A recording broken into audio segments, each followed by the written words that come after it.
आप सभी को मेरा नमस्कार। मैं एडवोकेट प्रियंक डिमोले आप सभी का स्वागत करता हूं। आज हम बात करने वाले हैं सिविल प्रक्रिया संहिता आदेश 17 नियम 1 की। इसके पहले हमने सीआरपीसी पर भी एक वीडियो बनाया था, सीआरपीसी की धारा 317 पर। धारा 317 बात करती है जब आरोपी या अभियुक्त कोर्ट में हाजिर न हो पाए तो सीआरपीसी की धारा 317 के अंतर्गत क्या है, कोर्ट में आवेदन दिया जाता है उसकी हाजिरी माफी का। इसी प्रकार क्या है, जब सिविल केस में वादी या प्रतिवादी कोर्ट में उपस्थित न हो पाए पेशी के दिन, तो उनकी हाजिरी माफी के लिए जो आवेदन दिया जाता है वह सीपीसी आदेश 17 नियम 1 के तहत दिया जाता है। याद रखना भी आसान है, सीआरपीसी 317 और सीपीसी 17(1), 17 दोनों में है। अब यहाँ पर हमारे सामने एक इमेज है कोर्ट रूम की। ये मान लीजिए वादी है और ये प्रतिवादी है। अब किसी कारण की वजह से वादी या प्रतिवादी में से कोई कोर्ट में उपस्थित नहीं हो पाता पेशी के दिन, या मान लीजिए कोई कार्रवाई होनी थी, जैसे कोई आर्ग्यूमेंट होने थे किसी आवेदन पर, और प्रतिवादी के अधिवक्ता ने क्या आर्ग्यूमेंट की तैयारी ही नहीं कर पाए, तो दोनों ही स्थितियों में या तो गैर हाजिरी के लिए या फिर तैयारी न होने के कारण कार्रवाई को स्थगित करना और अगली पेशी के लिए समय दे देना, इसी के लिए आदेश 17 नियम 1 का उपयोग किया जाता है। आदेश 17 नियम 1 बात करता है स्थगन की, अर्थात रोक देने की। किस चीज को? कार्रवाई को। जैसे किसी कारणवश वादी या प्रतिवादी कोर्ट में हाजिर न हो सके या उनके अधिवक्ता हाजिर न हो सके, इसीलिए कार्रवाई को स्थगित करने के लिए और अगली पेशी पर कार्रवाई को आगे बढ़ाने के लिए जो समय मांगा जाता है वह आदेश 17 नियम 1 के तहत ही मांगा जाता है। आइए आदेश 17 नियम 1 को और अच्छे से समझते हैं, इसके बाद इसकी ड्राफ्टिंग देखेंगे। आदेश 17 स्थगन क्या होता है?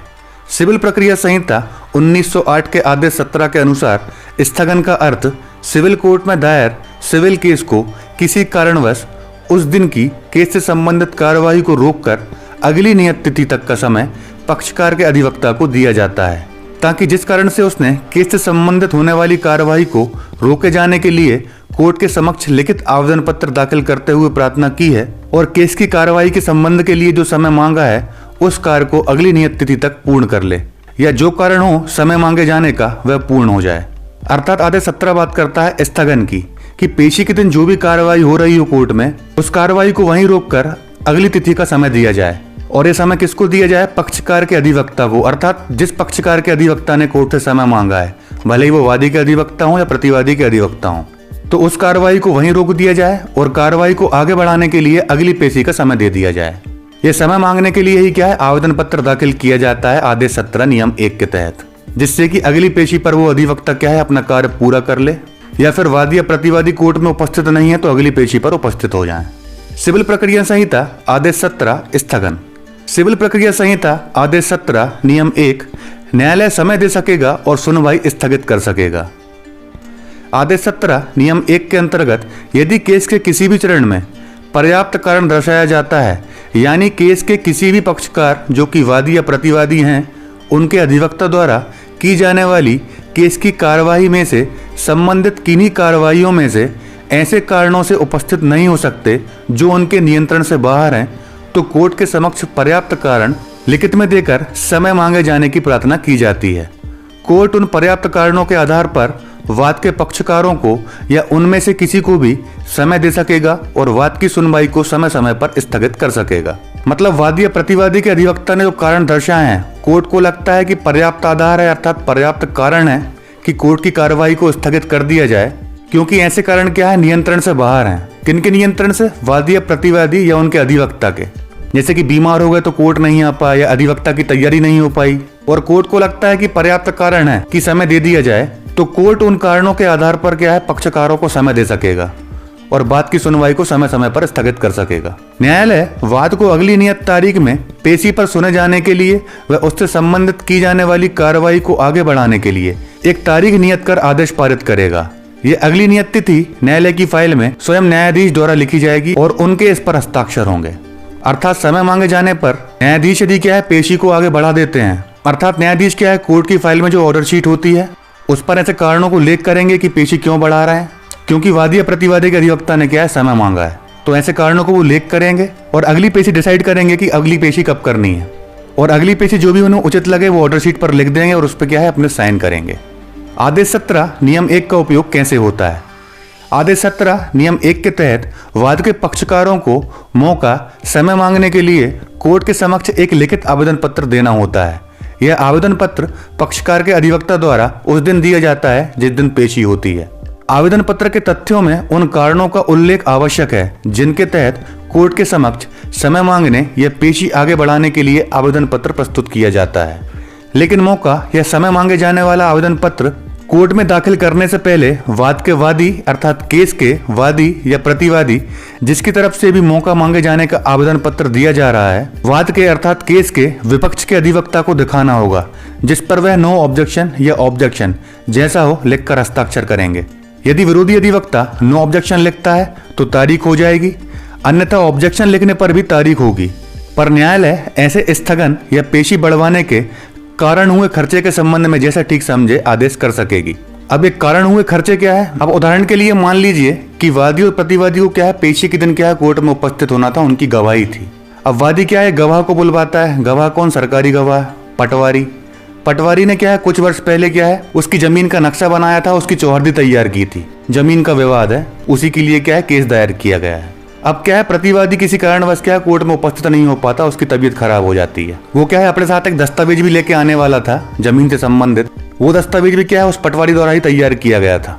तो प्रतिवादी खुद भी नहीं आ पाता, ना ही वो दस्तावेज भेज पाता है अपने वकील साहब के पास, जिससे कि क्या है वकील साहब उस आधार पर क्या है पटवारी से क्या है क्रॉस एग्जामिनेशन अर्थात प्रति परीक्षण कर लें। तो ऐसी स्थिति में फिर क्या है आदेश 17 नियम 1 के तहत वो कोर्ट से समय मांगेंगे कि ये गवाही क्या है अगली पेशी पर करवा ली जाए, हमारा पक्षकार अभी नहीं आ पाया किसी कारणवश। अब कोर्ट क्या है समय तो दे देगी अगली पेशी का, लेकिन वो क्या है खर्चे बांध देगी प्रतिवादी के ऊपर, क्योंकि वादी ने क्या है अपने पैसे पर उस पटवारी को गवाही देने के लिए बुलाया था। पटवारी का क्या है ट्रांसफर हो गया, वो दूसरे शहर से गवाही देने के लिए इस शहर में आया है, क्योंकि वो रिपोर्ट उसने तब तैयार की थी जब वो इस शहर में था। तो वहां से आने जाने का खाने का खर्चा मान लीजिए 1200 रुपए है। अब इसमें गलती किसकी है? प्रतिवादी की है, कोर्ट नहीं आ पाया। तो पटवारी के आने जाने का खर्चा कौन उठाएगा? प्रतिवादी उठाएगा। तो ऐसे खर्चे क्या है कोर्ट प्रतिवादी के ऊपर बांध सकती है। आदेश 17 नियम 1 के तहत आवेदन किन कारणों से कब दिया जाता है? अब यहाँ पे क्या है आपको कारण दिख रहे हैं कि ये कारण होते हैं लगभग तभी क्या है आदेश 17 नियम 1 के तहत क्या है समय बढ़ाने के लिए या पेशी बढ़ाने के लिए क्या है आवेदन किया जाता है। आदेश 17 नियम 1 के तहत मौका समय मांगने के लिए न्यायालय के समक्ष दिए जाने वाले आवेदन पत्र का कोई एक निश्चित कारण नहीं हो सकता, यह कारण समय पर ही मालूम होता है। लेकिन यहाँ हम आपको कुछ सामान्य कारणों से अवगत कराएंगे ताकि आपको आदेश 17 नियम 1 को समझने में आसानी हो। तो लगभग क्या यही कारण उत्पन्न होते हैं जब भी आदेश 17 नियम 1 का आवेदन दिया जाता है। पहला है यदि वाद के किसी भी चरण में कोई प्रक्रिया अधूरी रह गई हो। दूसरा, लिखित कथन का समय पर तैयार न होना। तीसरा, वाद से संबंधित आवश्यक दस्तावेज दाखिल करने के लिए समय। चौथा, अधिवक्ता का स्वास्थ्य गड़बड़ होने पर वाद की कार्रवाई को अगली नियत तिथि का समय मांगना। पांचवा, पक्षकार का स्वास्थ्य गड़बड़ होने पर वाद की कार्रवाई अगली नियत तिथि तक समय मांगना। या सिक्स्थ, अन्य पर्याप्त कोई कारण हो। तो इन कारणों की वजह से ही क्या है आदेश 17 नियम 1 का उपयोग किया जाता है पेशी बढ़ाने के लिए। अब आइए जरा ड्राफ्टिंग देखते हैं कि आदेश 17 नियम 1 का आवेदन पत्र कैसे तैयार किया जाता है। सबसे पहले तो क्या है 10 रुपए की टिकट लगती है जो कि क्या है कोर्ट फीस होती है। या तो किसी अधिवक्ता को नियुक्त कर दिया जाता है या कोर्ट परिसर में ही अलग से एक काउंटर बना दिया जाता है, वहां पे आपको ये टिकट मिल जाएगी। कोई भी आवेदन देंगे आप कोर्ट में 10 रुपए की टिकट, उस पर कोर्ट फीस लगानी ही पड़ेगी आपको। CRPC 317 का आवेदन भी आप देते हैं तो वहां पे भी कोर्ट फीस लगती है जो कि 10 रुपए की टिकट के रूप में होती है। जैसे मान लीजिए टिकट की शॉर्टेज है, 10 रुपए की टिकट नहीं मिल पा रही है तो 5 रुपए की 2 टिकट भी लगा सकते हैं आप। यदि 5 की टिकट भी नहीं मिल रही है आपको तो 2 रुपए की 5 टिकट भी लगा सकते हैं। 10 रुपए की कोर्ट फीस आपको पूरी करनी है यहाँ पर। अब आता है हमारा टाइटल, न्यायालय श्रीमान व्यवहार न्यायाधीश वरिष्ठ खंड महोदय, भोपाल मध्य प्रदेश। वरिष्ठ खंड अर्थात सिविल जज क्लास 1। यदि आप सिविल जज क्लास 2 की कोर्ट में दे रहे हैं आवेदन तो वहां पर आप लिखेंगे कनिष्ठ खंड व्यवहार न्यायाधीश वर्ग 2।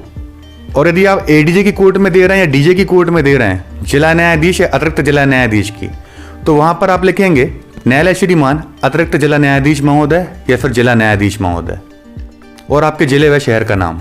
इसके बाद आता है पार्टीज का नेम। यहाँ पे हमको पूरा एड्रेस मेंशन नहीं करना है पार्टी का, सिर्फ नाम मेंशन करना है, क्योंकि आप वाद पत्र में और शपथ पत्र में पहले ही मेंशन कर चुके हैं। आदेश 17 नियम 1 का जो आवेदन होता है वो क्या बिल्कुल शॉर्ट होना चाहिए और पॉइंट टू पॉइंट होना चाहिए। तो ये हो गया हमारे पार्टीज के नाम। आपकी पार्टीज के जो भी नाम हो आप लिख सकते हैं। गंगाधर त्रिपाठी ये हो गया वादी, विरुद्ध घनश्याम शर्मा ये हो गया प्रतिवादी। इसके बाद आता है व्यवहार वाद क्रमांक अर्थात केस नंबर, जो भी सिविल केस है। RCS regular civil suit 34A 2022। Civil suit भी क्या है 2 प्रकार के होते हैं, क्लास A और क्लास B। तो ये क्या है क्लास A है। उसके बाद आता है पेशी दिनांक, जिस दिन की पेशी है। उसके बाद आता है आवेदन का टाइटल, अर्थात किस धारा या आदेश व नियम के तहत आप आवेदन दे रहे हैं। तो आवेदन पत्र अंतर्गत आदेश 17 नियम 1 सिविल प्रक्रिया संहिता।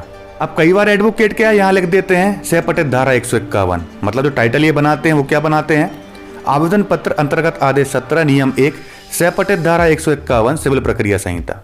अब धारा 151 में क्या है, कोर्ट को क्या है अंतर्भूत शक्तियां निहित है धारा 151 में, कि कोर्ट को क्या है न्याय हित में जो भी उचित लगे उस हिसाब से कोर्ट क्या है कदम उठा सकती है। अब सिविल केस में किसी भी कार्रवाई में क्या है आप आदेश 17 नियम 1 के तहत क्या है 3 बार तो नॉर्मली आवेदन कर सकते हैं, लेकिन आप बार बार कर रहे हैं तो ही सहपठित धारा 151 लिखें। 3 बार तो वैसे ही एक्सेप्ट हो जाएगा आपका। हाँ, 3 से ज्यादा बार दे रहे हैं तो फिर सहपठित धारा 151 लिखें। ध्यान रखिए इस बात को, क्योंकि फिर होता क्या है कि न्यायालय के ऊपर हो जाता है कि आवेदन को एक्सेप्ट करना है कि नहीं करना है। तो न्यायालय के विवेक के ऊपर है, कोर्ट के विवेक के ऊपर है कि करना है कि नहीं करना है। तो कोर्ट अपने विवेक का प्रयोग कब करेगी, धारा 151 के तहत करेगी। तो बार बार आवेदन दे रहे हैं तो ही सहपठित धारा 151 को मेंशन करें यहाँ पर। अब आता है प्रतिवादी की ओर से निम्न निवेदन है। यदि आप वादी के अधिवक्ता हैं तो वादी की ओर से कर दीजिएगा, प्रतिवादी के एडवोकेट हैं तो प्रतिवादी की ओर से करिए। हम यहाँ पे क्या प्रतिवादी के अधिवक्ता हैं तो उसकी ओर से क्या है उसका एडवोकेट आवेदन लगा रहा है। आवेदन किस चीज का, पेशी को आगे बढ़ा देने का। तो प्रतिवादी की ओर से निम्न निवेदन है। पहला यह कि उक्त प्रकरण आज दिनांक को माननीय न्यायालय के समक्ष प्रतिवादी साक्ष्य हेतु नियत है, अर्थात प्रतिवादी की गवाही होनी थी आज पेशी पर। आपको यहाँ पे इंट्रोडक्शन नहीं लिखना है, कुछ नहीं करना है, क्योंकि समय मांगने का आवेदन है ये, तो पॉइंट टू पॉइंट ही बातें लिखनी है आपको यहाँ पे। भले ही आप CRPC 317 का आवेदन दें समय मांगने के लिए, गैर हाजिरी के लिए, या फिर आदेश 17 नियम 1 का आवेदन दें, आपको पहली लाइन में यही बताना है कि केस किस स्टेज पर है। तो यहाँ पे क्या है, प्रतिवादी साक्ष्य हेतु नियत है। यदि किसी आवेदन पर आर्गूमेंट के लिए हो तो आप वहां पर यह भी लिख सकते हैं। यदि आपको यह नहीं पता कि काय के लिए लगा है केस आज पेशी पर, तो आप कोर्ट की फाइल में ऑर्डर शीट पर देख सकते हैं, उसमें आपको दिख जाएगा कि केस किस कार्रवाई हेतु आज पेशी पर लगा है। यदि आप वो भी नहीं देख पा रहे हैं तो फिर आप यहाँ पर लिखेंगे अग्रिम कार्रवाई हेतु नियत है। तो कैसा होगा यह कि उक्त प्रकरण आज दिनांक को माननीय न्यायालय के समक्ष अग्रिम कार्रवाई हेतु नियत है। अग्रिम कार्रवाई अर्थात आगे की कार्रवाई हेतु। अब हमें पता ही नहीं आगे कार्रवाई क्या है तो यही लिख दीजिए। पहले पैरा में क्या हो गया, केस किस स्टेज पर है वो बताना है। अब सेकंड पैरा में क्या बताएंगे आप कि कारण बताओ पेशी बढ़वाने का कारण क्या है। तो कारण है सेकंड यह कि प्रतिवादी अस्वस्थ हो जाने के कारण उक्त प्रकरण में आज माननीय न्यायालय के समक्ष उपस्थित होने में असमर्थ है। मतलब क्या, जो हमारा पक्षकार था प्रतिवादी था उसका क्या है स्वास्थ्य गड़बड़ हो गया है, इसलिए हम क्या है पेशी बढ़वाने का आवेदन कर रहे हैं। ऐसी जानकारी प्रतिवादी के भाई द्वारा दी गई है। अब ये लिखना क्यों जरूरी है, अब एडवोकेट को पता नहीं है कि प्रतिवादी सही बोल रहा है कि नहीं बोल रहा है, तो भाई आपको जानकारी कहाँ से मिली, तो ये भी लिखना जरूरी है। भाई हो सकता है झूठ बोल रहा हो वो, अब एडवोकेट उससे घर तो जाएगा नहीं देखने के लिए सही बोल रहा है झूठ बोल रहा है। भाई उसने ऐसी जानकारी दी है, वैसे ही हमने कोर्ट को बता दी। ये जानकारी कहाँ से दी है, प्रतिवादी के भाई का फोन आया था कि एडमिट है वो हॉस्पिटल में, उसकी तबीयत बहुत खराब है। पता चला वादी क्या है प्रतिवादी को देखने चला गया अगले दिन कि सही में बीमार है कि नहीं, और प्रतिवादी तो पार्टी करने बैठा था वहां पे। तो पता चला वादी कोर्ट में आके बोल दे कि सर प्रतिवादी झूठ बोल ही रहा है, उसके एडवोकेट भी झूठ बोल रहे हैं, झूठ आवेदन लगा रहे हैं कोर्ट में। इसलिए इन चीजों को भी क्या है मेंशन करना जरूरी है। यदि आप यहीं तक लिखेंगे तो कोर्ट पूरा आप पे ही ट्रस्ट करेगी कि भैया एडवोकेट सही बोल रहा है उसका, और आप ये भी लिख देंगे तो क्या बच जाएंगे। भले वो झूठ बोल रहा हो कुछ बोल रहा हो, हमारे मत्थे नहीं पड़ेगा कुछ, नहीं तो कल को कोर्ट हमसे ही सवाल करने लगे। ये क्या है बहुत बारीक चीजें हैं जिन पर एडवोकेट ध्यान नहीं देते, तो ऐसी बातें क्या है लिखना जरूरी है। और थर्ड है यह कि प्रतिवादी की अनुपस्थिति सद्भावना पूर्वक है, अर्थात हमारी अच्छी भावना है, हम पहले भी सच्च हाथों से कोर्ट में आए थे, आज भी हम सच्च हाथों से हैं, हम कोई झूठ नहीं बोल रहे हैं, हमारी जो अनुपस्थिति है बिल्कुल उचित कारणों से है, अर्थात सद्भावना पूर्वक है। और लास्ट में आती है प्रेयर। अतः माननीय न्यायालय से निवेदन है कि न्याय हित में प्रतिवादी साक्ष्य हेतु एक अवसर प्रदान करने की कृपा की जावे। प्रेयर में ध्यान रखिएगा आप कि पहले पैरा में आप जो मेंशन कर रहे हैं यहाँ पर वही आपको यहाँ मेंशन करना है। यहाँ पे हमने मेंशन किया था प्रतिवादी साक्ष्य हेतु, यहाँ प्रेयर में भी हमने वही मेंशन किया है, तो ध्यान रखिएगा जब आप ड्राफ्टिंग करें तो फिर प्रेयर क्या होगी, अतः माननीय न्यायालय से निवेदन है कि न्याय हित में प्रतिवादी साक्ष्य हेतु एक अवसर प्रदान करने की कृपा की जावे। लास्ट में आएगा स्थान भोपाल, दिनांक 26/6/2022। अधिवक्ता हेतु प्रतिवादी। अधिवक्ता हेतु प्रतिवादी क्यों लिखा जाता है, क्योंकि प्रतिवादी के लिए अधिवक्ता के द्वारा आवेदन लगाया जा रहा है, इसलिए ये लिखा जाता है। और यहाँ पे आ जाएंगे एडवोकेट के साइन। तो इस प्रकार आदेश 17 नियम 1 के तहत क्या है, हाजिरी माफी या समय मांगने के लिए कोर्ट से आवेदन किया जाता है। इसे आप सेव भी कर सकते हैं और ये फॉर्मेट को कोर्ट में यूज कर सकते हैं। तो होप गाइस वीडियो आपको पसंद आया होगा। यदि इसकी PDF चाहिए तो डिस्क्रिप्शन में टेलीग्राम चैनल की लिंक दे दी गई है, वहां जाकर आप डाउनलोड कर सकते हैं। तो मिलते हैं अगली वीडियो में। चैनल को सब्सक्राइब कर लीजिए, लाइक कर दीजिए, कोई डाउट हो तो कमेंट भी कर सकते हैं। मिलते हैं अगली वीडियो में। मैं एडवोकेट प्रियंक डिमोले आपसे विदा लेता हूं। Thank you so much.